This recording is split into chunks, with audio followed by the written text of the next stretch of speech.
Break नंतर संवाद मध्ये आपलं स्वागत. तर कैद्यांसाठी परीक्षा कशा आखल्या गेल्या, म्हणजे ही कल्पना कुठून? तर असीम माझा मुलगा पुण्याला काम करतो आणि तो त्या पुण्याच्या येरवडा जेलमध्ये त्याचा नित्य संपर्क कैद्यांशी होता. तर त्यांनी सांगितलं की बाबा आपण असं करूया की कैद्यांसाठी या परीक्षा सुरू करू.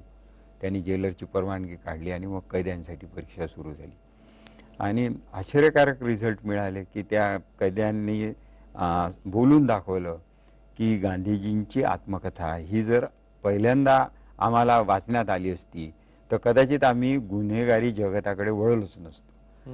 तर एक सामान्य माणूस, तो स्वतः वाईट संगतीने बिघडलेला मोहन, पुढे कशा पद्धतीनं सत्य हाच परमेश्वर मानून सत्याच्या मार्गाने लागला आणि त्याच्या आपल्या जीवनामध्ये अशा काही बदल घडत गेले की पुढे तो महात्मा पदास पोचला.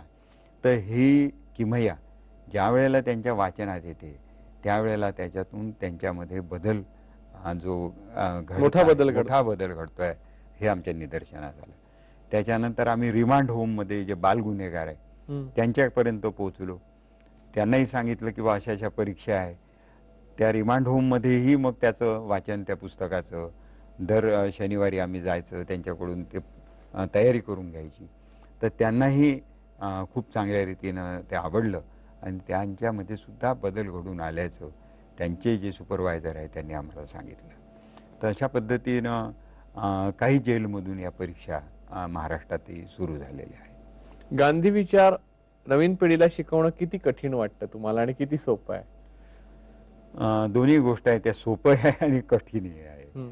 कारण जो एक प्रवाह आहे, मी नथुराम गोडसे बोलतो त्या संदर्भात जो आलेला प्रवाह आहे आणि पुण्यामध्ये ते नाटक पाहत असताना वाजणाऱ्या टाळ्या, त्यामुळे असं वाटते कधी कधी की जे व्हिस्परिंग कॅम्पेन चालते किंवा ज्या घटना घडलेल्याच नाही त्या थोपवण्याचा जो प्रयत्न चालतो त्याच्यामध्ये हा आपला प्रवाह जो आहे तो अतिशय लहान आहे. परंतु जरी लहान असला तरी तो प्रवाह सुरू ठेवला पाहिजे. शेवटी सत्य हे सत्यच आहे आणि ती कबुली ज्या वेळेला आम्ही मुलांमध्ये, कारण त्यांचं निरागस मन असते, त्यावेळेला त्यांच्याकडे पोचतो तेव्हा ती कबुली देतात, ती त्याची पावती मिळते. अनेक उर्दू शाळांमधून परीक्षा सुरू झाल्या, इंग्लिश मिडियमच्या शाळांमधून सुरू झाल्या. मुस्लिम मुलं मुली हे सुद्धा परीक्षेमध्ये पहिले यायला लागले, त्यांचे सत्कार व्हायला लागले.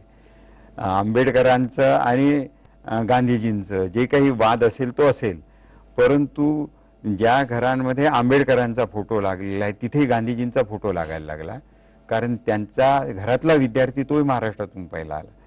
तर असे अनुभव आम्हाला यायला लागले.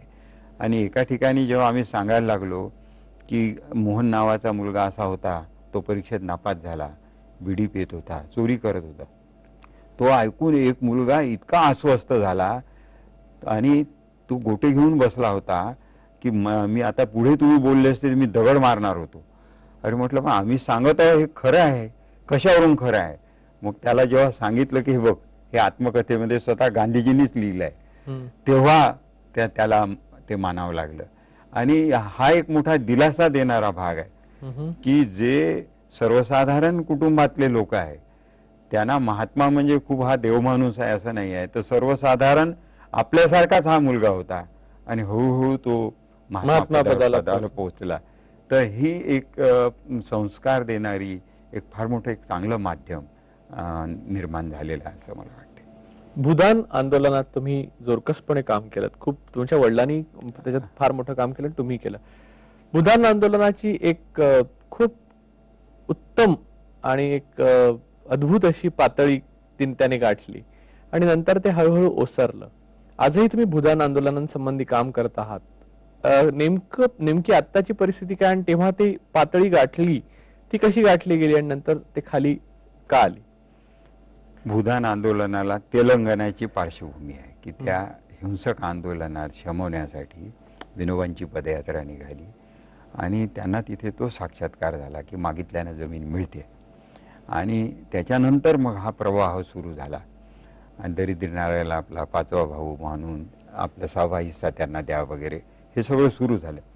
आणि त्यावेळेला तसं जमिनीच्या किमती फार कमी होत्या आणि लोक मागितल्यानं जमीन देतात हे जेव्हा घडायला लागलं तेव्हा समाजामध्ये अशा लोकांची प्रतिष्ठा वाढायला लागली आणि ते लोक विनोबांच्या याच्यामध्ये सहभागी व्हायला लागले आणि विनोबा धार्मिक दृष्टीनं ही नंतर सर्व समतेच्या दृष्टीनं हा विचार मांडत गेले, लोकांनी तो उचलून घेतला.